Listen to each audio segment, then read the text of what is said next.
Okay, so first problem today.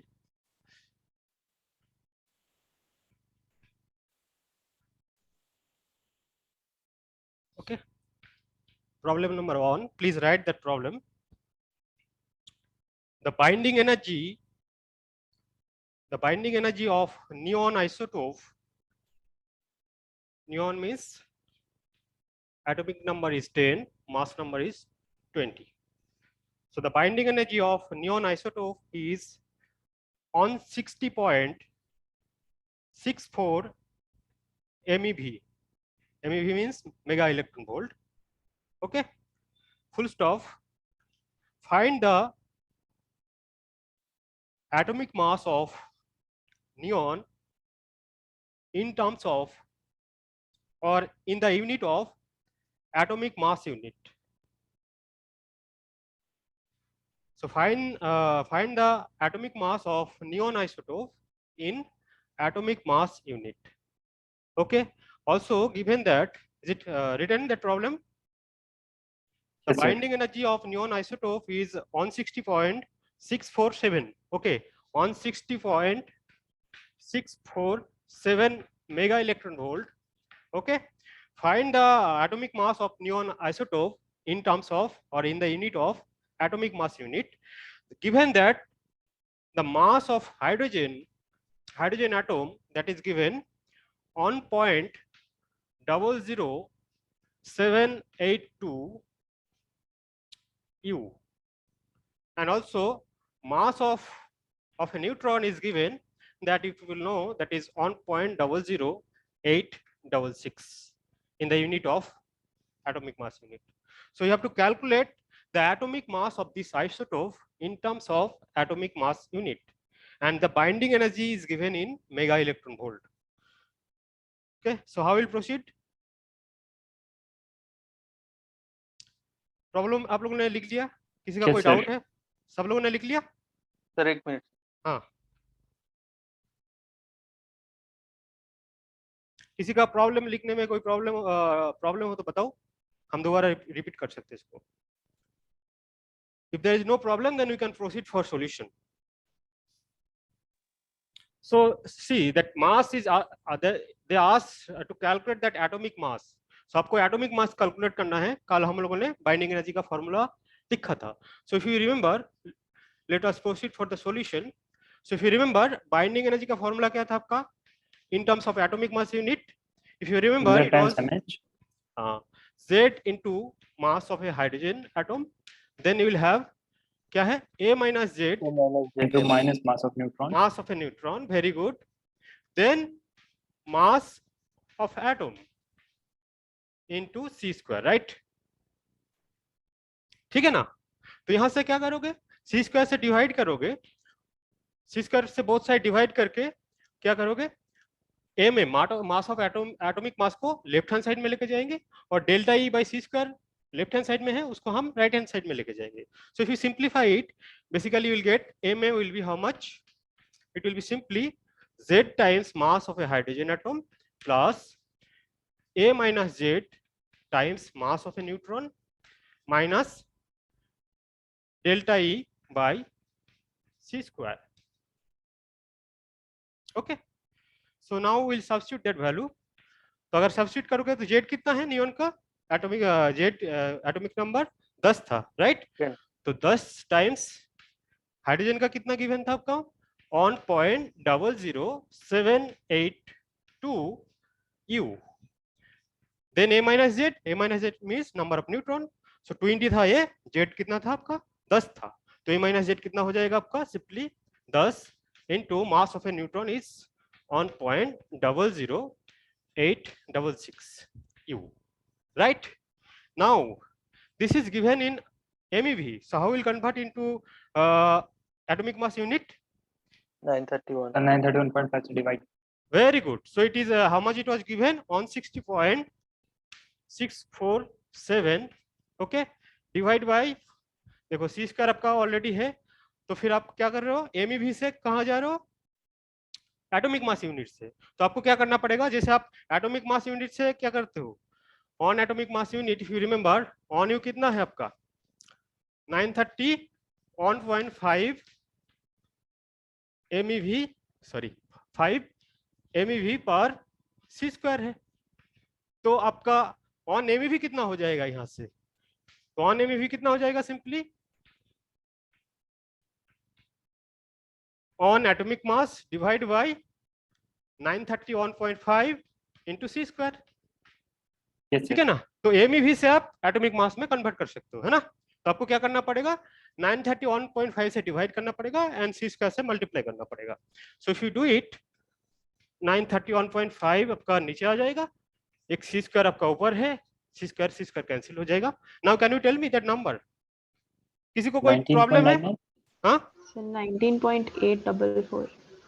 19.99, right? Yes, sir. Yes. आप दोबारा calculation please, calculation check कीजिए आप। It will be 19.99.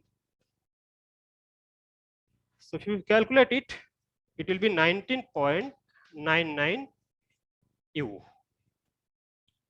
Is it clear? किसी को कोई डाउट है इसमें? If not, then we can proceed for second problem. Sir, sir? Yes. ये c स्क्वायर से c स्क्वायर कैसे कैंसिल हुआ? देखो, आपका पहले आपका यूनिट क्या था? आपका MeV था ना? और आपको ये पता है एटॉमिक, आपका c स्क्वायर तो नीचे है, इसमें कोई डाउट नहीं ना। अब मैं क्या कर रहा हूँ? जी। अब हाँ, MeV यूनिट था इसका डेल्टा ई का। अब MeV जैसे ये आपका ये है, कन्वर्जन है। On atomic mass unit is nothing but 931.5 MeV पर c स्क्वायर। तो यहाँ से क्या आ जाएगा आपका? ऑन MeV कितना आ जाएगा? 1 U into c square divide by 931.5।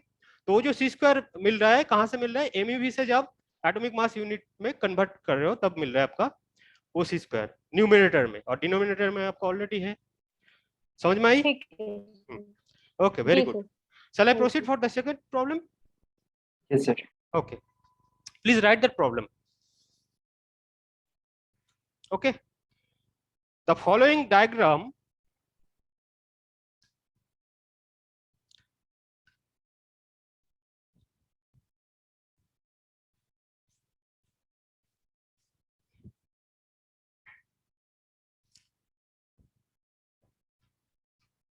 problem number 2. The following diagram shows binding energy per nucleon as a function of mass number capital A. Diagram में अभी ड्रॉ करूंगा, लिखो पहले। The following diagram shows binding energy per nucleon as a function of mass number capital A. Okay. Full stop. A nucleus of mass number capital A equals to 180. A nucleus of mass number capital A equals to 180 fissions into two nuclei of equal masses. तो क्या हो रहा है आपका? Line repeat करना। हाँ, ये nucleus of mass number capital A equals to 180 fissions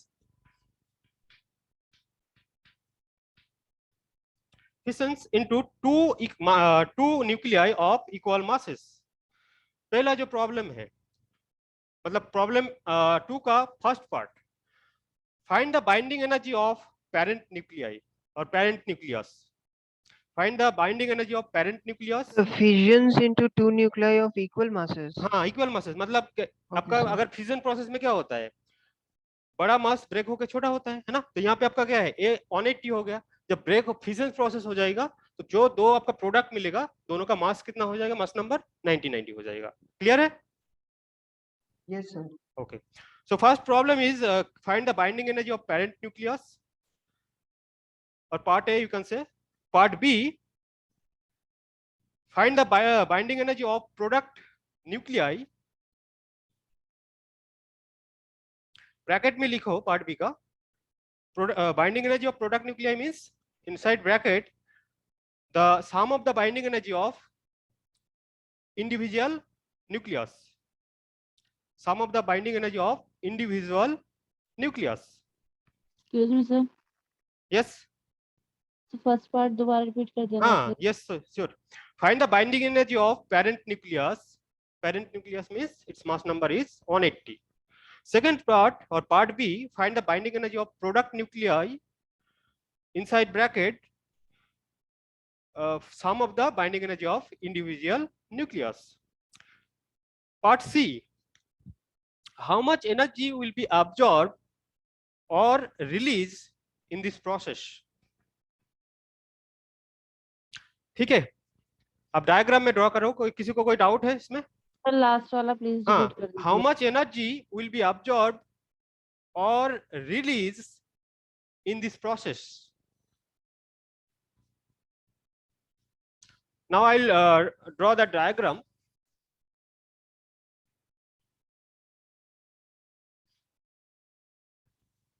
आप लोगों को समझ में आ रहा है? कोई प्रॉब्लम? No, sir. नहीं, राइट? ठीक, चलो, तो आपका ये ड्रॉ करना है, ये गिवन है क्वेश्चन में. Along x-axis is mass number capital A.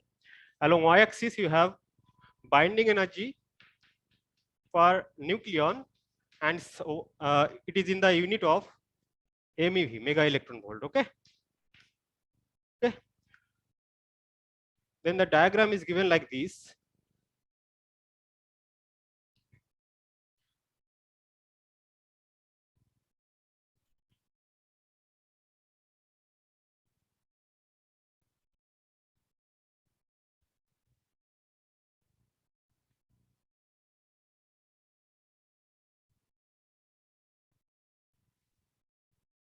Okay, ये आपका 2 है यहाँ पे, ये आपका 4 है, ये आपका 8 है, आपका 6 है, और मास नंबर यहाँ पे है, यहाँ पे आपका 40 है, यहाँ पे आपका 80 है, यहाँ पे 120 है, और लास्ट का जो है आपका 200 है. ठीक है, ये आपका डायग्राम गिवन है. ठीक है, तो प्रोडक्ट का सॉरी पेरेंट का बाइंडिंग एनर्जी कितना हो जाएगा? बताओ, कौन बताएगा? How much will be the binding energy of parent nuclei? So parent का 4 मास into नंबर कितना है? पेरेंट का मास नंबर कितना है? 180 है. 180 है, sir. तो 10 to binding 4. Energy per nucleon अगर, तो देखो पेरेंट का मास नंबर क्या है, यहाँ पे लाई करेगा समवेयर, तो इसका बाइंडिंग एनर्जी पर न्यूक्लियन कितना है? बाइंडिंग एनर्जी पर न्यूक्लियन कितना है? ओनली 4 है, राइट? सबको समझ में आई? तो mass number binding energy per nucleon as a function of mass number, parent का मास नंबर क्या है? 180 है, तो इसका corresponding binding energy per nucleon देखो, तो ये देखो ये कहाँ पे लाई कर रहे हैं? 4. तो एक न्यूक्लियाई का सॉरी एक न्यूक्लियन का बाइंडिंग एनर्जी कितना है? 4 है. इसमें टोटल न्यूक्लियन कितना है? 180 है. तो टोटल बाइंडिंग एनर्जी कितना हो जाएगा?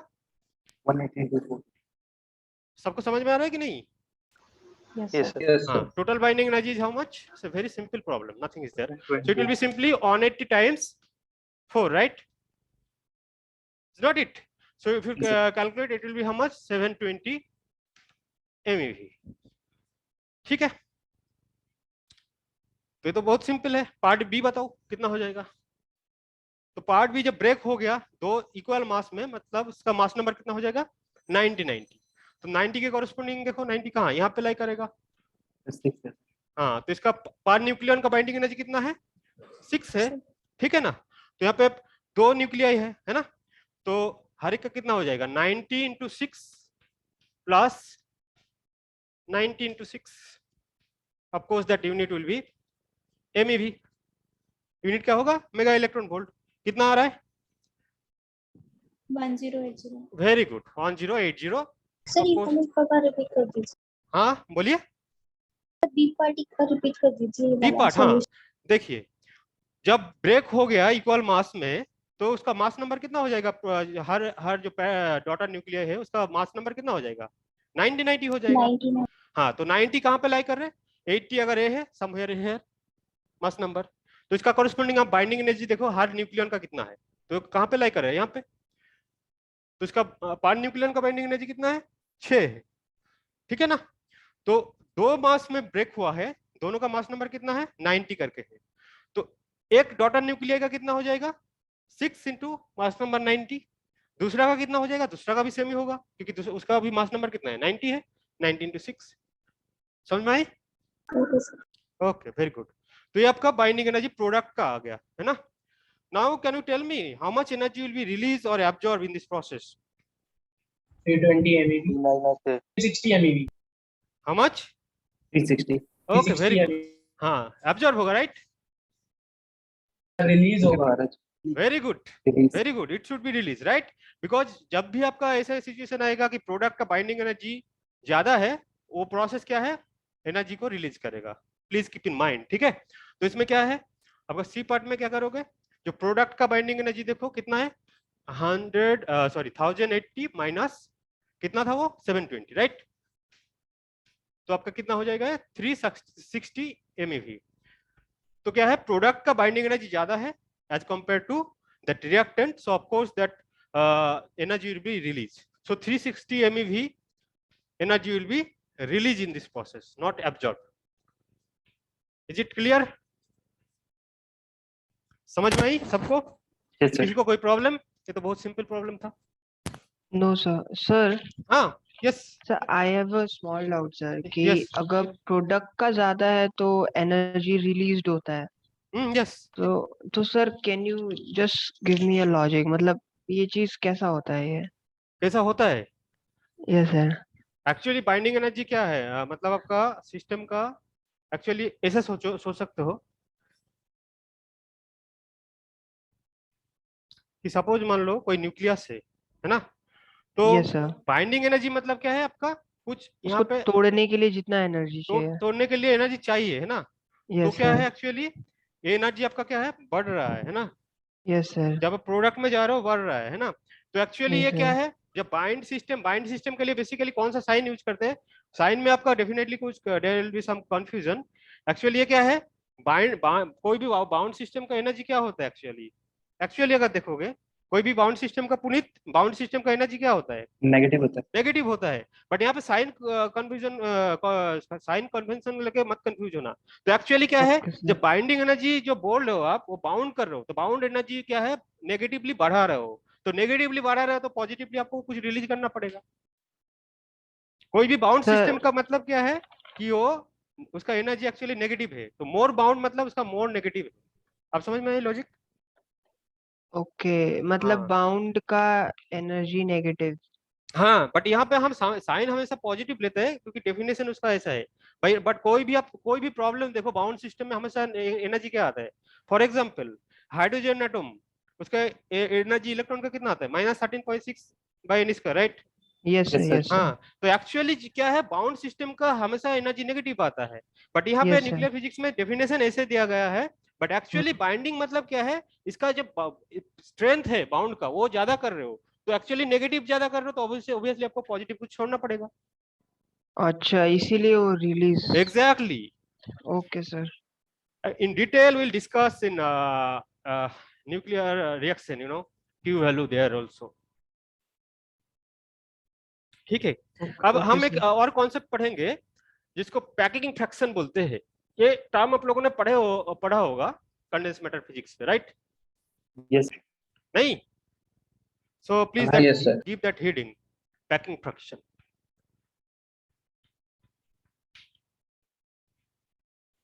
किसी को कोई डाउट? पैकिंग फ्रैक्शन इसका जो नोटेशन यूज करते हैं न्यूक्लियर फिजिक्स में बेसिकली स्मॉल एफ से।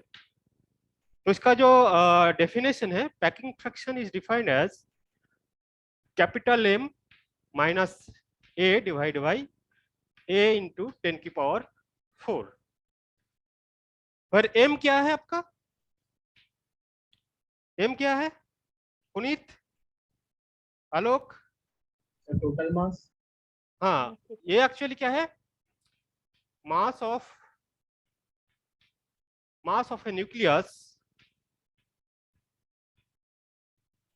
in what unit? In atomic mass unit.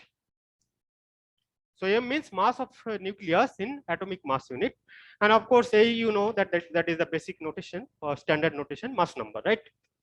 Yes, sir. Okay, so can we define that packing fraction like mass defect per unit nucleon? हम क्या बोल सकते हैं इसको?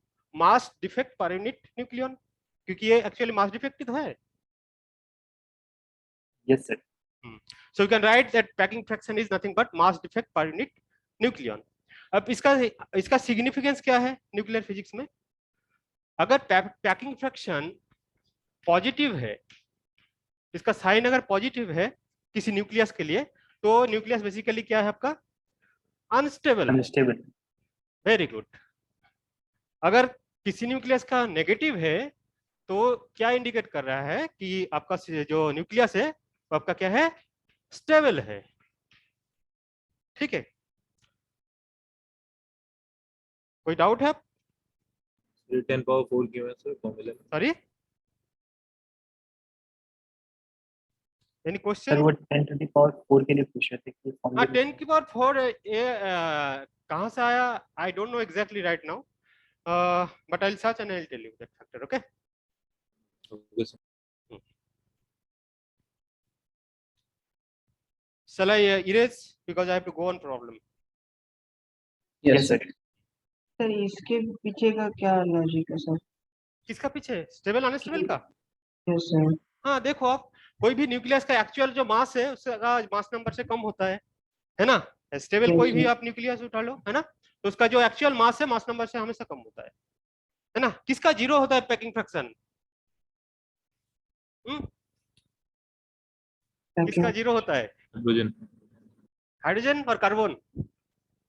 Yes sir. हाँ, सो फॉर कार्बन 12, कार्बन का सारे का नहीं, कार्बन 12 का, इसका जो है मास नंबर और आपका सॉरी मास ऑफ न्यूक्लियस और मास नंबर सेम होता है, तो इसके लिए क्या होता है आपका? F0 होता है. ठीक है, एक प्रॉब्लम करते हैं, है ना, छोटा सा प्रॉब्लम. इसमें क्या है आपका? कोई Fe न्यूक्लियस गिवन है, of course that atomic number mass number if you know, है ना. इसका m गिवन है, मास न्यूक्लियस मास गिवन है 55.920. Okay, in the unit of U. इसका पैकिंग फ्रैक्शन निकालो.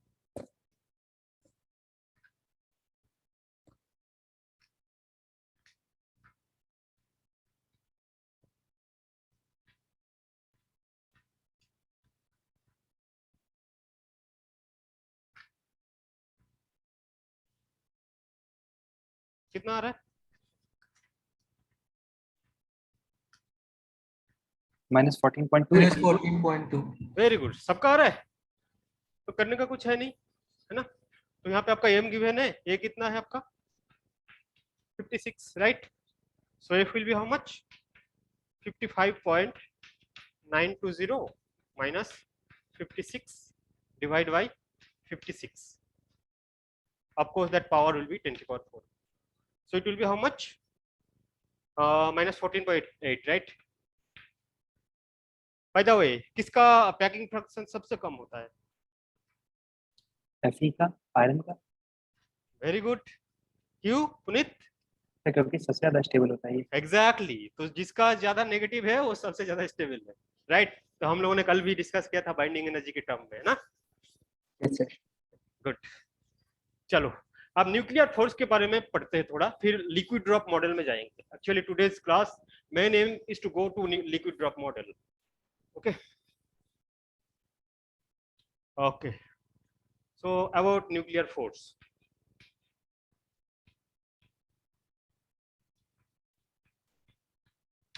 ठीक है, तो स्टार्ट करते हैं बेसिक से. सपोज मान लो आपके पास दो प्रोटॉन्स है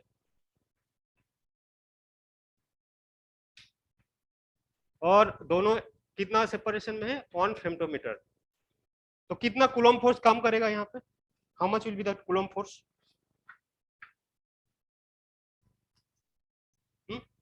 So if you calculate that Coulomb force, it will be simply 1/4πε0.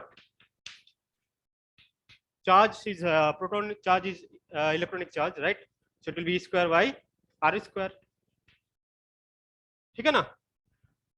Yes, sir. तो 4πε का मान वैल्यू कितना होता है? 9 × 10⁹, है ना. E का होता है इलेक्ट्रॉनिक चार्ज 1.6 into 10 की power -90 square, right? Divide by that R is the separation. That separation is given as 1 femtometer. 1 femtometer मतलब 10 की power -15 meter. So if you calculate this number, you will basically get 230 Newton, right? So can you imagine inside nucleus, to protons are subatomic particles, very small particle in between these two protons, so when they are separated by a distance of 1 femtometer, इनके बीच में कितना force काम कर रहे हैं? 230 nanometer. So big, right? The particle is so small and the amount of force is so big, right?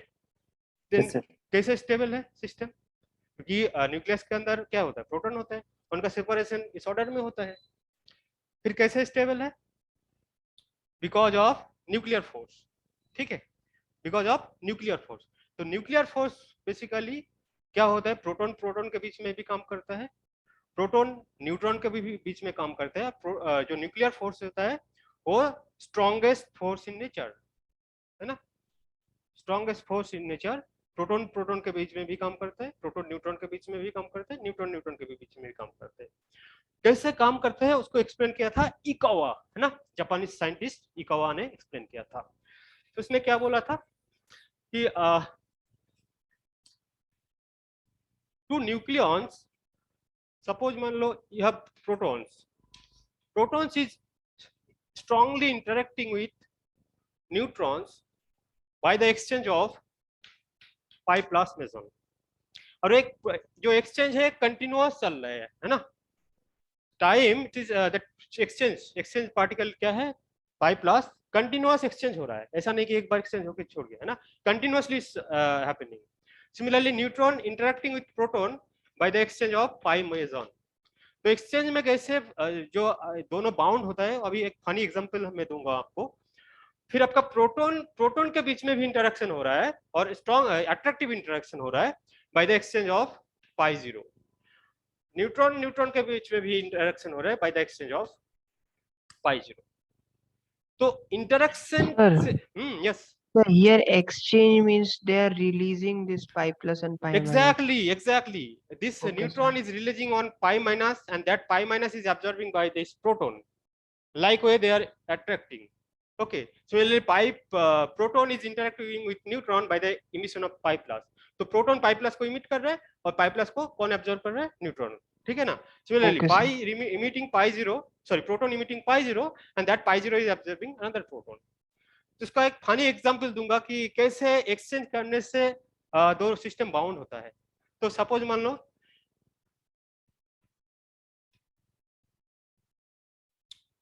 एक John है, इसका नाम क्या है? जॉन है, और एक आपका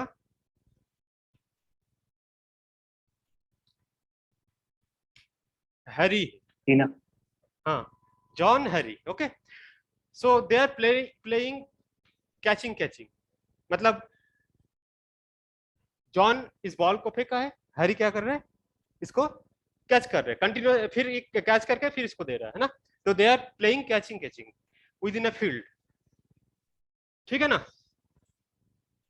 तो दोनों कैचिंग खेल रहा है कंटिन्यूअसली. ये इसको दे रहा है, फिर इसको पकड़ रहा है, फिर इसको वापसी दे रहा है. अगर ये दोनों फील्ड के बाहर चला जाएगा तो फिर कैचिंग खेलना बंद हो जाएगा, है ना. अगर फील्ड के बाहर चला जाएगा तो फिर क्या हो जाएगा? कैचिंग खेलना बंद हो जाएगा. अगर दोनों बहुत क्लोज आ जाएगा तब भी कैचिंग खेलना बंद हो जाएगा, क्योंकि दोनों फिर जब आ जाएगा कैसे उसको थ्रो करेगा? नहीं करेगा, कर पाएगा, राइट. अगर स्पेस बहुत कम है तो समझ मान लो दोनों बहुत Yes, क्लोज sir. आ गया तो फिर कैचिंग कैसे खेलेगा, है ना. उसको थ्रो ही नहीं कर सकता है. दोनों बाहर चला गया फील्ड का तब भी खेलना बंद हो जाएगा, है कि नहीं? समझ में आ रहा है? समझ में आ रहा है कि नहीं? Yes sir. हाँ, तो ये क्या है?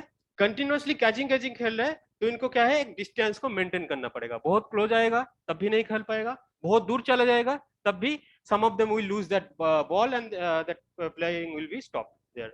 Same thing is happening here.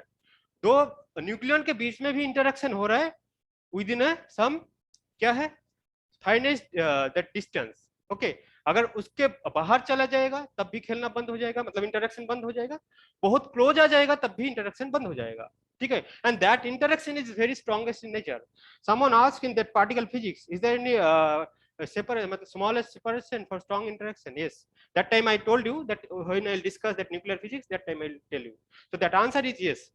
क्या है जो आपका न्यूक्लियर फोर्स है, आपने देखा क्या है कि कूलॉम्ब फोर्स दोनों के प्रोटॉन के बीच में बहुत स्ट्रांग है, बट स्ट्रांग जो न्यूक्लियर फोर्स है उससे भी काफी गुना स्ट्रांग है, और वो न्यूक्लियर फोर्स क्या है, अट्रैक्टिव इन नेचर। तो अगर कोई अट्रैक्टिव इन नेचर बड़ा फोर्स है और रिपल्सिव इन नेचर छोटा है, तो कौन सा डोमिनेट होगा, न्यूक्लियर फोर्स डोमिनेट होगा।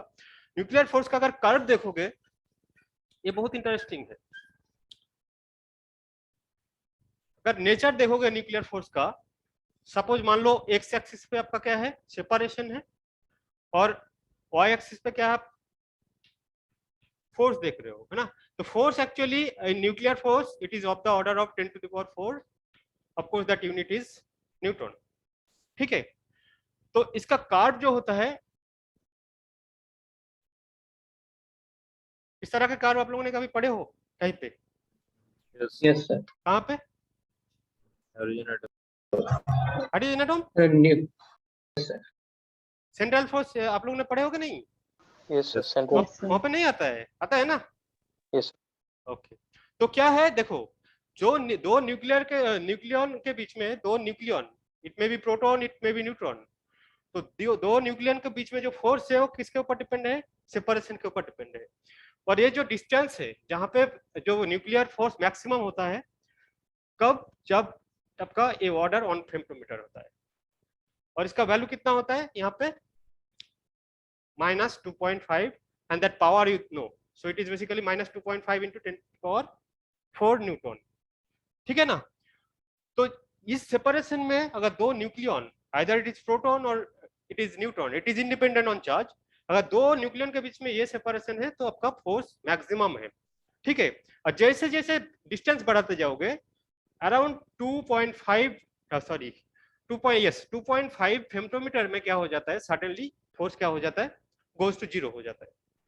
तो अगर दो न्यूक्लियन को 2.5 फेम्टोमीटर के बाहर रखोगे तो फिर क्या है, उनका खेलना बंद हो जाएगा, यानी पाई एक्सचेंज जो है वो बंद हो जाएगा, ठीक है ना। तो न्यूक्लियर फोर्स का मैक्सिमम रेंज कितना हो सकता है कि दो न्यूट्रॉन को अगर 2.5 फेम्टोमीटर तक रखोगे तो काम करेगा, उसके बाहर जाओगे तो नहीं काम करेगा। सिमिलरली ये दो न्यूक्लियन को अगर 0.7 फेम्टोमीटर के से भी कम रखो, अगर दो न्यूक्लियन है उसका सेपरेशन 0.7 फेम्टोमीटर से कम है, तो उनके बीच में क्या होगा, पॉजिटिव फोर्स काम करेगा। नेगेटिव फोर्स मतलब क्या है, इस साइड देखो, ये आपका बेसिकली क्या है, ये 0 है, इस साइड क्या है, नेगेटिव फोर्स। नेगेटिव फोर्स का मतलब क्या है, अट्रैक्टिव इन नेचर।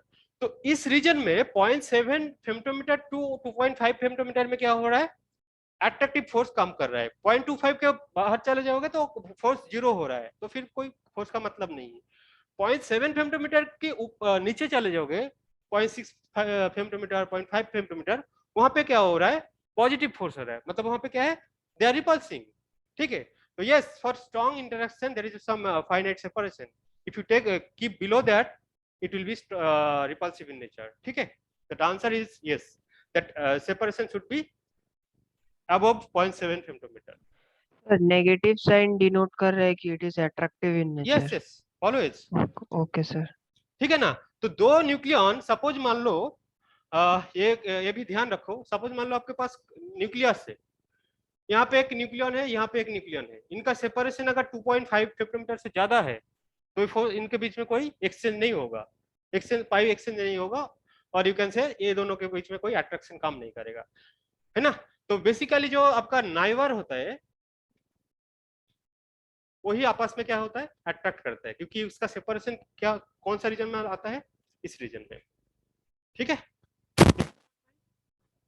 सर ये पायॉन्स का एक्सचेंज एग्जैक्टली कैसे हो रहा है, क्योंकि अगर प्रोटॉन और न्यूट्रॉन रेस्ट पे है हाँ और पाई प्लस रिलीज हुआ प्रोटॉन से, तो मोमेंटम कंजर्व नहीं होगा। यार, inside you see that inside nucleus momentum conserve नहीं होगा, क्यों नहीं होगा? लाइक प्रोटॉन और न्यूट्रॉन का एक सिस्टम बनाते हैं जहाँ पे दोनों रेस्ट पे हैं, तो अगर प्रोटॉन से रिलीज हुआ पाई प्लस, तो कुछ रिकॉल आएगा। और But you, if you see proton, that time I told you, na, proton is also orbiting, right? No, it's not. Yes कि नहीं? तो क्या ये हाँ? कोई न्यूट्रॉन से कोई एक्सचेंज नहीं होता, सिर्फ प्रोटॉन से होता है एक्सचेंज जैसे? सॉरी, सर ये वन वे एक्सचेंज होता है कि टू वे होता है? नहीं, Like, 2 वे होता है, यहाँ से भी होगा, ऑफ हाँ कोर्स वही होगा। पूछ रहा था कि हाँ, क्या तो होगा। वही तो मैंने यहाँ पे बोला ना आपको। जैसे आपका सपोज मान लो प्रोटॉन से न्यूट्रॉन जा रहा है, तो ये पाई प्लस होगा। पाई प्लस क्यों होगा एक्चुअली? क्योंकि देखो चार्ज कंजर्व करना पड़ेगा आपको। Actually interaction is like that only, right? Neutron से भी प्रोटॉन का बीच में एक्सचेंज होगा, बट यहाँ पे पाई माइनस, क्योंकि ये आपका लेफ्ट हैंड साइड में क्या है, न्यूट्रल है, तो of course that particle will be pi minus. So सारे के बीच में होता है, प्रोटॉन प्रोटॉन के बीच में भी होगा, बट वहां पे क्या है, exchange particle pi zero. Neutron neutron के बीच में भी होगा, वहां पे exchange particle pi zero. Okay. Sir, will this graphical representation will be similar for all the stable and the unstable nuclei? Sorry, graphical for unstable nuclei. This graphical there will be similar for Yes, stable and unstable it nuclei. will be similar for The unstable distance. nuclei also, but you see, they are unstable. Why they are unstable? That reason I told you, right? There is also that nuclear force is working, playing role, but due to that Coulombic force, you see, Coulombic force is that playing that role there, right? That it is making that system unstable. क्योंकि जब आपका unstable कहाँ पे हो रहा है, या तो हेवी मास के लिए हो रहा है, तो हेवी मास के लिए हम लोगों ने कल डिस्कस किया था कि जब हेवी मास के लिए अनस्टेबल क्यों होता है, क्योंकि वहां पर न्यूक्लियर फोर्स तो काम कर रहा है, बट क्या है, वहां पे कूलोम्बिक फोर्स जो है वो ज्यादा हो रहा है, इसलिए अनस्टेबल हो रहा है कि नहीं? Okay, so no, this mesons transfer will take place. Exactly, there is also exchange happening there. That's why they are somehow they are stable. आपका उसका नाम तो भी पता है ना कि यूरेनियम है ना? somehow they are stable, right? Nature में कितना टोटल कितना आपका न्यूक्लियाई है? एनीवन? जो साइंटिस्ट प्रेडिक्ट किया है कितना न्यूक्लियाई है नेचर में? पुनीत, कितना न्यूक्लियाई प्रेडिक्ट किया है साइंटिस्ट ने? अराउंड 3000 न्यूक्लियर प्रेजेंट, मतलब प्रेडिक्टेड किया गया है, उनमें से कितना स्टेबल है? Only up to mass number 270 और 280 लाइक दैट, ठीक है?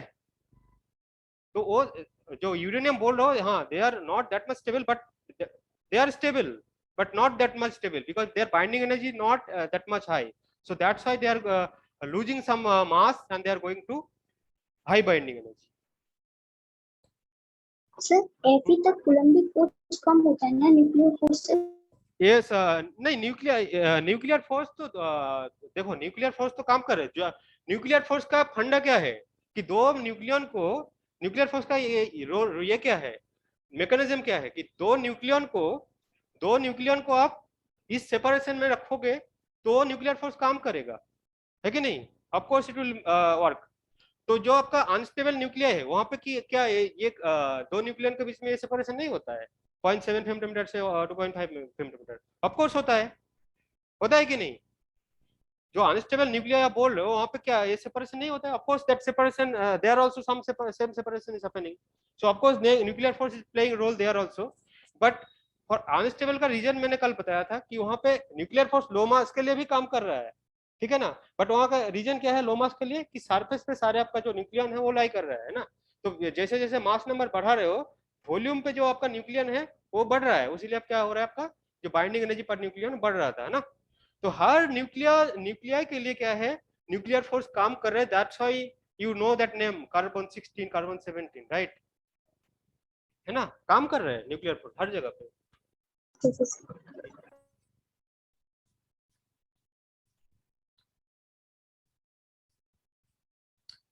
कूलम्ब फोर्स का रेंज क्या है? 10 to the power 15. Long range force है। Long range, infinite. एग्जैक्टली, ठीक है। बट ये आपका क्या है, nuclear force short range force है, ठीक है। तो इसका प्रॉपर्टीज लिखो न्यूक्लियर फोर्स का। फर्स्ट जो प्रॉपर्टी है क्या है, nuclear force short range force होता है, ओके। सेकंड प्रॉपर्टी जो है इसका, ये क्या है, एक्सचेंज फोर्स है। सो फर्स्ट जो प्रॉपर्टी है क्या है, शॉर्ट रेंज फोर्स है। दूसरा क्या है, nuclear force is exchange force. Third property क्या है, nuclear force is strong in nature, ठीक है। फिर क्या प्रॉपर्टी है, nuclear force is non central, nuclear force is non central. हाँ, next property is nuclear force is charge independent. Charge independent का मतलब क्या है कि प्रोटॉन प्रोटॉन के बीच में भी अट्रैक्शन है, न्यूट्रॉन न्यूट्रॉन के बीच में भी अट्रैक्शन है, प्रोटॉन न्यूट्रॉन के बीच में भी अट्रैक्शन है। फिर next property, nuclear force is spin dependent. लिख लिया आप लोगों ने? Yes, sir. लास्ट Yes, में sir. भी स्पिन डिपेंडेंट। हाँ, स्पिन डिपेंडेंट है, ऑफ कोर्स। अगर सपोज मान लो दो न्यूक्लियन है, ठीक है, अगर दोनों पैरेलल है, दोनों का स्पिन, तो that nuclear force will be high as compare to दो न्यूक्लियन है, दोनों एंटी पैरेलल है, तो इसके लिए जो न्यूक्लियर फोर्स काम करेगा वो ज्यादा करेगा, इसके लिए कम करेगा। और इसका एक्सप्रेशन मैं लिख रहा हूं आपका, जो फोर्स होता है nuclear force, I am not writing exact formula but it is like that, V of R minus V of R divided by H cat square mod of SP dot SN. SP dot SN means proton का spin, एक proton का spin, एक neutron का spin, ठीक है। तो SP dot SN calculate करोगे, मैं यहाँ पे नहीं कर रहा हूँ, फिर भी आपको लॉजिक बता रहा हूँ। SP dot SN करोगे, ठीक है, तो इसका वैल्यू आता है, if someone knows please make me correct if I am writing wrong, so it will be, अगर दोनों स्पिन पैरेलल है तो कितना आता है 3/4 H क्रॉस स्क्वायर। अगर दोनों पैरेलल है तो दोनों पैरेलल है मतलब रिजल्टेंट स्पिन कितना है उस टाइम, S equals to 1। दोनों अगर एंटी पैरेलल है तो इसका वैल्यू कितना आता है 1/4 H क्रॉस स्क्वायर। तो एंटी पैरेलल के लिए क्या है आपका, S क्या है बेसिकली 0 है, तो मॉड है इसका, तो मॉड लोगे तो इसके लिए देखो फोर्स क्या है, माइनस से ज्यादा हो रहा है ना, minus 3/4 H cross square and this factor. Plus के लिए क्या आ रहा है, और देखो -1/4, तो ये देखो इसके लिए ज्यादा हो रहा है। अगर पैरेलल है दोनों तो ये SP डॉट SN इसका जो एक मॉडुलस वैल्यू ये ज्यादा है, तो फोर्स विल बी लार्ज, ठीक है। Is it clear? Yes sir. Yes, sir. Okay, Sir, nuclear force non-central type force. हाँ यस, Sir, यहाँ पर सर हाँ नॉन सेंट्रल। देखो सेंट्रल का मतलब क्या है कि दो न्यूक्लियन है, सपोज मान लो, अगर फोर्स अगर उसका सेंटर के अराउंड काम कर रहे हैं, mean force is acting on the line joining that center of two nucleons, then it will be central. But nuclear force ऐसा नहीं होता है। nuclear force कैसे एक्ट करता है, by the exchange of pi particle. So ये nuclear force में ऐसा नहीं कि दो जो न्यूक्लियन है इनका जो फोर्स का जो नेचर है, ऐसा नहीं कि दो इनका जो लाइन ज्वाइनिंग है टू न्यूक्लियन का सेंटर, इस वे में नहीं काम करता है। ये इसीलिए ऐसे काम करते हैं, just by the exchange of pi mesons if they are interacting. Okay, so they are non central. Yes sir. Sir मेरा क्वेश्चन है कि ये प्रोटॉन और न्यूट्रॉन कैसे सर ऑर्बिट करते हैं जब इसका फोर्स नॉन सेंट्रल है? ऑर्बिट करता है, ओके। नहीं, ये तो फोर्स वहां पे देखो, वहां पे एवरेज लिया जाता है। Better when will deal with that shell model ना, that time will come and will give that answer, because it's a better way if you give their answer there, because that assumption that cell model is fully assumed based on that central potential. I'll give that answer there, okay? But हाँ, यहाँ पे इतना ही ध्यान रखो कि दो nucleon के बीच में कभी इस तरह से अट्रैक्शन नहीं होता है कि इनका जो सेंटर का लाइन ज्वाइनिंग है इस वे में नहीं काम करते, ये इसीलिए अट्रैक्ट करते हैं just by the exchange of pi meson, so they are non central, obvious. Okay, now I'll go to that important topic, that is liquid drop model.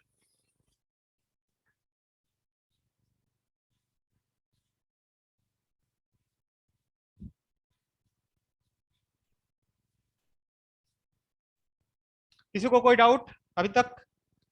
कोई डाउट हो तो बताओ, क्योंकि आगे जो बहुत जरूरी है। किसी को कोई doubt? No, right? Shall I proceed? Yes. Sir, if possible, can you please explain it in English, sir? Sure. I'll explain. If you have, Okay. is there any doubt, or if you faced any problem, whatever we have discussed, if you have any problem, please tell me. Okay, sir.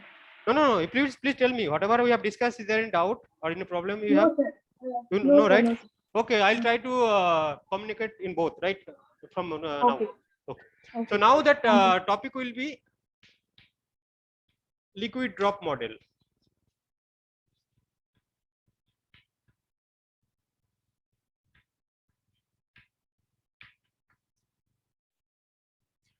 वहां पे जो आप पूछ रहे थे ना, जो non central, वहां पे जो सेंट्रल बोला जाता है वो एक न्यूक्लियन के लिए नहीं बोलता है। सेल मॉडल में हम डिस्कस करेंगे सारे जो न्यूक्लियन है, एक सपोज मान लो एक न्यूक्लियन जो ऑर्बिट कर रहा है, तो जो सेंट्रल बोलते हैं सारे न्यूक्लियन का जो है एवरेज फोर्स को वो न्यूक्लियन, मतलब पार्टिकुलर एक न्यूक्लियन, दोनों न्यूक्लियन को नहीं काउंट करते हैं। एक न्यूक्लियन के ऊपर सारे का जो फोर्स काम कर रहा है वो एवरेज फोर्स को लेके बोलता है। I will discuss in detail and that part will be really interesting in shell model. Okay, so in liquid drop model this is known as also known as semi empirical formula.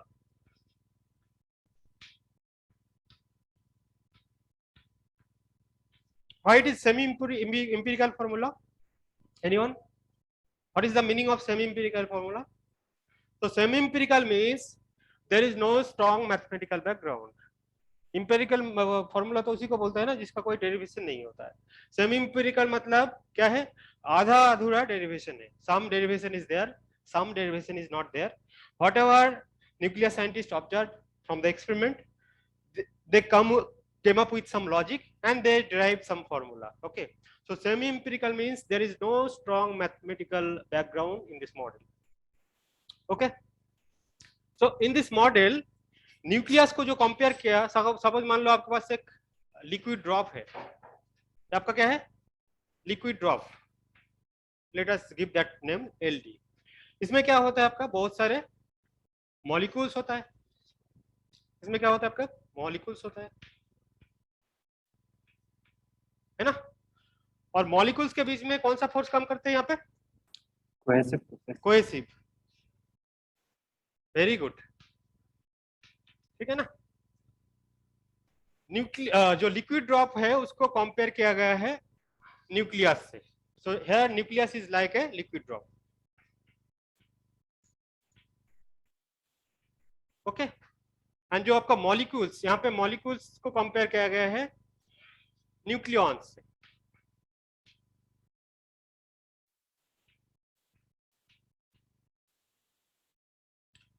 And that force here that we just discussed, that is nuclear force.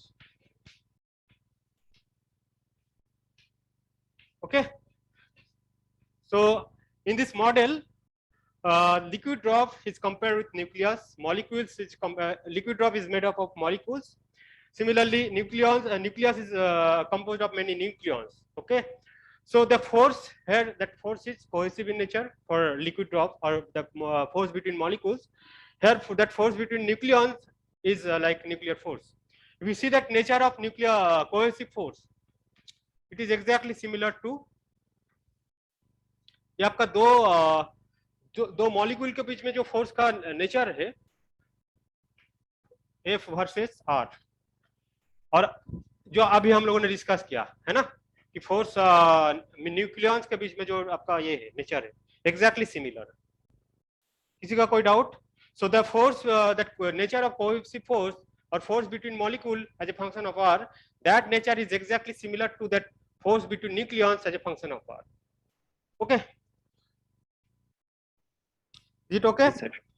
Now there are two assumptions why that liquid drop is model is important, that I must say. Liquid drop model can explain many phenomena like binding energy of varieties of nucleus.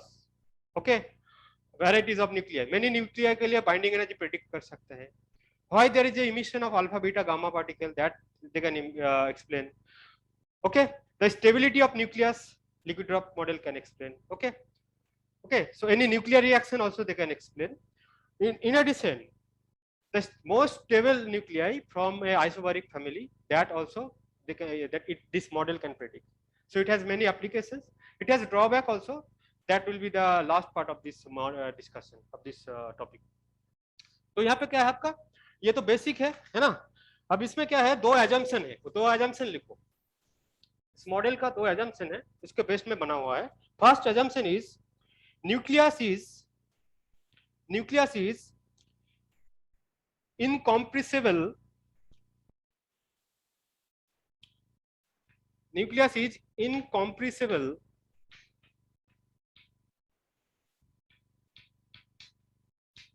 liquid.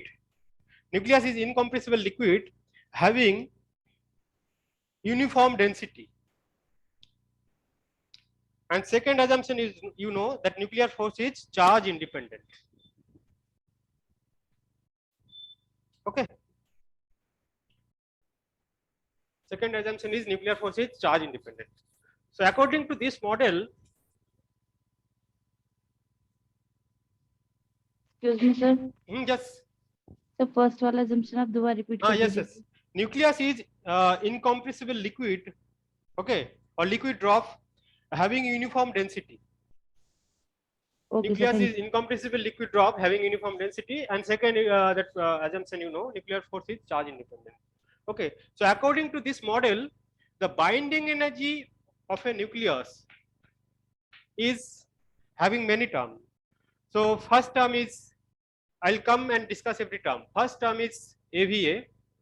So first nuclear scientists predict that term, and they said that binding energy of a nucleus will be like this. So whatever first they have observed from the experiment, and they notice that binding energy is proportional to mass number, so it should be like that.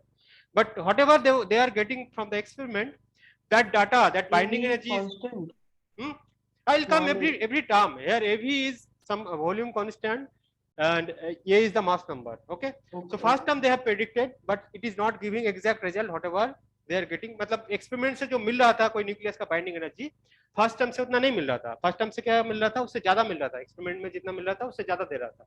So then they came up with second term. Second term, what is second term? AS A to the power 2/3. I'll come and discuss every term. Third, then after that also whatever they are getting that result, that is the theoretical result, that is higher than the experimental result. Then they came up with third term, that is AC Z squared divided by A to the power 1/3. After that also they are getting higher binding energy from the theoretical result or theoretical prediction. Then they came up with fourth term, that is A of A minus 2Z square divided by A. Okay. After that, the prediction from the theory was matching with some nuclei, but it was not matching with some nuclei also. मतलब क्या है कि odd जो मास number है उसके लिए ये जो चार टर्म है इसका जो वैल्यू मिल रहा था बाइंडिंग एनर्जी चार टर्म से वो एक्सपेरिमेंट के साथ मैच कर रहा था.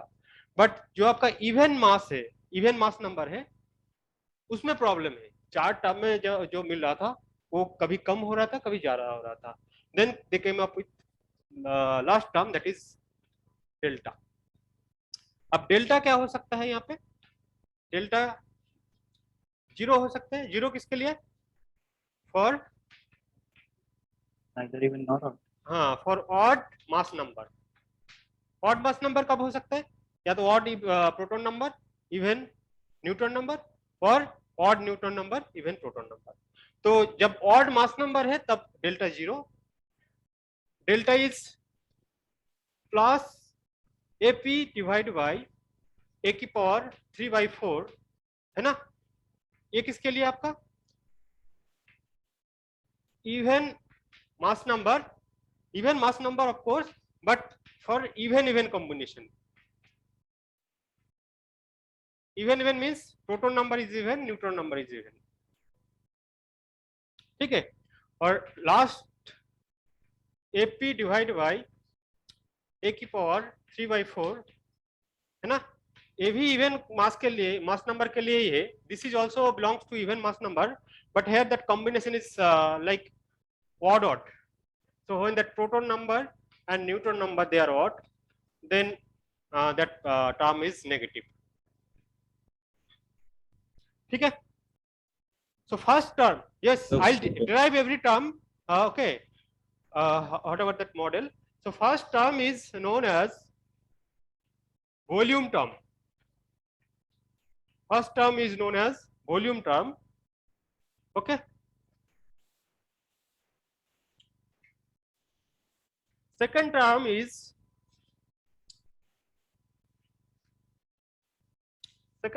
known as surface term.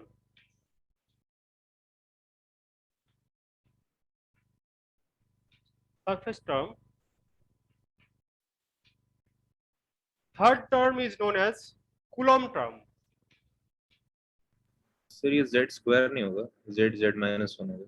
नहीं Alok, there is two combination, you know. z square भी होता है, z minus 1 भी होता है. I will come and derive Alok. Okay, I derive.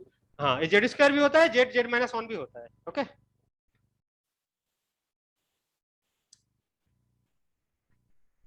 Coulomb term.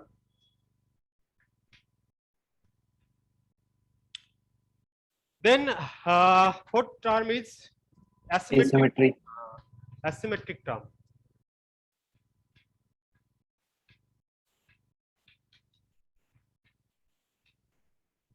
ठीक है.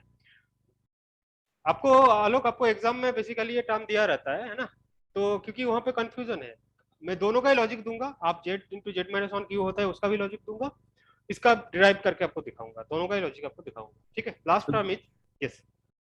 You have any question? नहीं सर, वो बुक में वही मेंशन था मुझे. नहीं, एक्चुअली आप बिल्कुल सही बोल रहे हो, बट दोनों का लॉजिक मैं इसको ड्राइव करके दिखाऊंगा और उसका भी लॉजिक आपको बताऊंगा क्यों z into z minus 1 होता है. उसी लिए क्या है ना, एग्जाम में आप देखना CSR नेट में ये बाइंडिंग एनर्जी का एक्सप्रेशन दे देता है ना, तो कभी आपको कंफ्यूजन नहीं होगा. दोनों मैं आपको बताऊंगा, डिस्कस करूंगा. लास्ट टर्म जो है आपका पेयरिंग टर्म. लास्ट टर्म क्या है आपका? पेयरिंग टर्म है. So pairing term can be zero when that mass number is odd, right? And it can be positive when mass number is even, and for even combination it can be negative when the mass number is even but for odd combination. Okay, now we'll derive every term. So first term is volume, second is surface, Coulomb, then asymmetric, then your pairing term. So let us discuss one by one. Shall I erase? Yes, sir.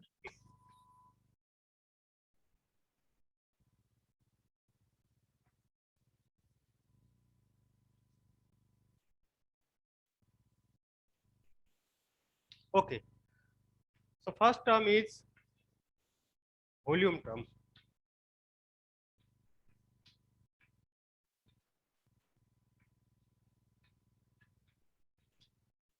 Okay, so basically it is written as EV.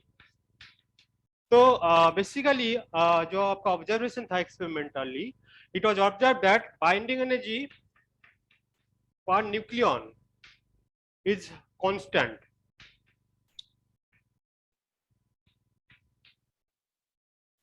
Binding energy per nucleon is constant for many nuclei. So experimentally क्या देखा है scientist ने, nuclear scientist ने, कि binding energy per nucleon is constant for many nuclei. So what they have predicted कि then binding energy should be proportional to mass number. And you know from that previous discussion that radius of nucleus is how much? R naught at power 1/3. 1/3. And if you see that volume of that nucleus, volume will be how much? 4/3 pi r cube. अगर आप r का value substitute करोगे, r naught a की power 1/3, so it will be V proportional to A. So that volume of nucleus is proportional to mass number and binding energy is proportional to mass number. So what is the conclusion? That binding energy, this term will be proportional, will be some volume term, because volume is proportional to mass number, binding energy is proportional to mass number. So this term will be volume term. So they have taken on constant AV, okay, into A. Exam में आपको एवी का value given रहेगा, है ना. एवी को क्या बोलते हैं? आपका वॉल्यूम कोफिशिएंट बोलते हैं.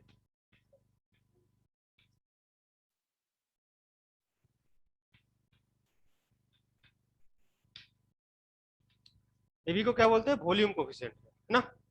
And of course this sign will be here positive because it is increasing, that volume is increasing that binding energy of your nucleus. मतलब वॉल्यूम जितना ज्यादा होगा उतना ही ज्यादा नंबर ऑफ न्यूक्लियंस होंगे उसमें, उसका बाइंडिंग एनर्जी ज्यादा होगा, है ना.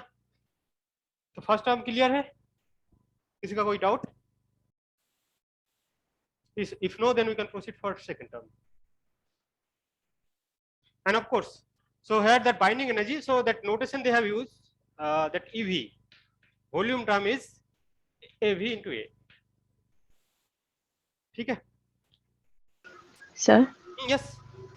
सर मेरा एक क्वेश्चन है, हाँ बोलिए। बाइंडिंग एनर्जी पर न्यूक्लियॉन का जो हमने कर्व देखा था वो तो ए पे डिपेंड कर रहा था, तो ये हाँ, कांस्टेंट कैसे हुआ? एक्चुअली नहीं, उसीलिए तो देखो, देखिए उसीलिए तो क्या है ना, सारे करेक्शन टर्म उसीलिए आया है ना।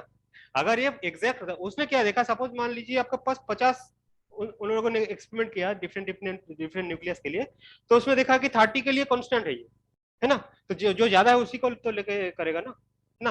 फर्स्ट उसने देखा कि, उसीलिए तो मैंने बोला, नहीं बोला कि सारे न्यूक्लियर के लिए, मैंने क्या बोला कि मोस्ट ऑफ द न्यूक्लियस के लिए वो लोग जो साइंटिस्ट है वो देख रहा था कि बाइंडिंग एनर्जी पर nuclear nucleon is constant.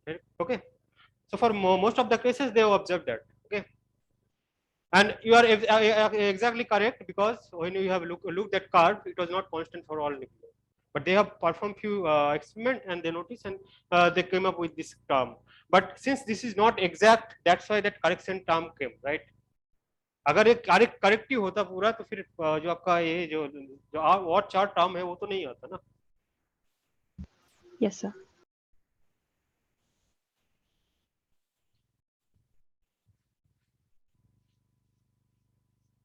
Okay. Next term है आपका surface term. Sorry.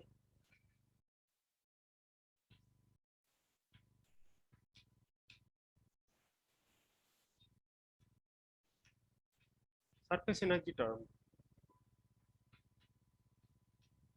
इसको E of S से डिनोट करते हैं।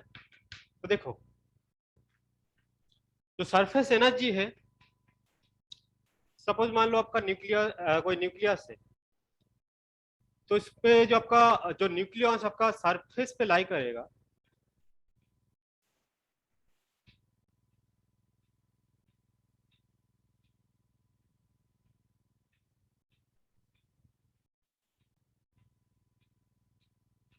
जो सरफेस पे न्यूक्लियस लाई करेगा, वो उसका बाइंडिंग एनर्जी बेसिकली क्या होता है, कम होता है ना। The nucleus that staying on the surface of nucleus will have less binding energy as compared to that volume nucleons, ना। जो properly volume में लाई करेगा उसका binding energy ज्यादा होगा, है ना। Yes sir. Okay, so surface energy basically decreasing that binding energies. Surface energy means that number of nucleons that is lying on the surface, that basically decreasing that binding energy of that nucleus. Is it clear? The surface, that nucleon that is staying on the surface of this nucleus, actually decreasing that binding energy of the nucleus, है ना। तो जो surface energy होगा वो proportional to क्या होगा, number of। Sir may I ask a question? Sure. तो surface वाले का बाइंडिंग एनर्जी कम क्यों होगा? Exactly, you see, it's neighbor. Actually each nucleon is connected with bond, right? So अगर कोई inside है तो उसके देखो neighbor बहुत ज्यादा होगा, है ना। Okay sir. तो आपको एक को रिमूव करने के लिए इतना सारे बॉन्ड को तोड़ना पड़ेगा, बट जो सरफेस पे होगा इसका नाइबर कितना कम होगा, तो इसमें बॉन्ड कम होगा पड़ेगा। Okay sir, thank you sir. Welcome. So here that surface energy proportional to number of nucleons, oh sorry, number of nucleons on the surface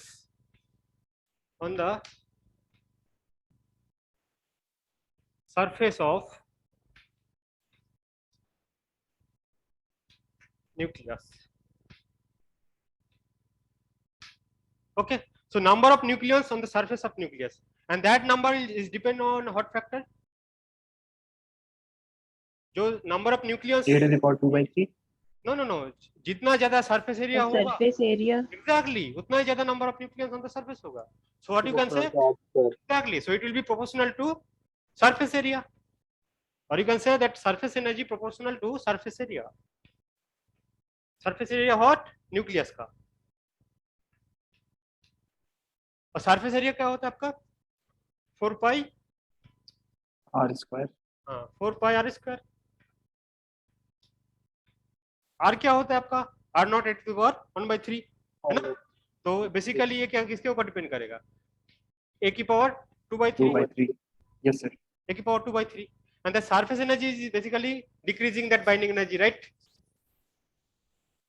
surface energy क्या कर रहा है? डिक्रीज कर रहा है बाइंडिंग एनर्जी है ना सिस्टम का. so what you can write, so es will be or surface energy term will be some as into a की power 2/3. so how that minus sign I have taken because it is basically decreasing that binding energy of nucleus. Is it clear? Yes, sir. Last a की power 2/3 कैसा है? Exactly. You see that you have r square, right? I mean es proportional to r square, right? And you know r is how much? r naught a की power 1/3. 1/3. Oh, understand. Yeah. Okay, sir. Okay. So this is all about your surface term.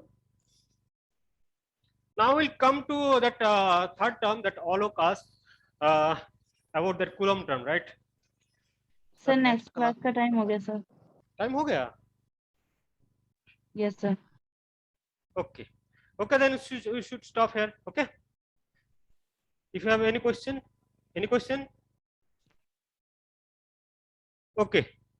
Should stop.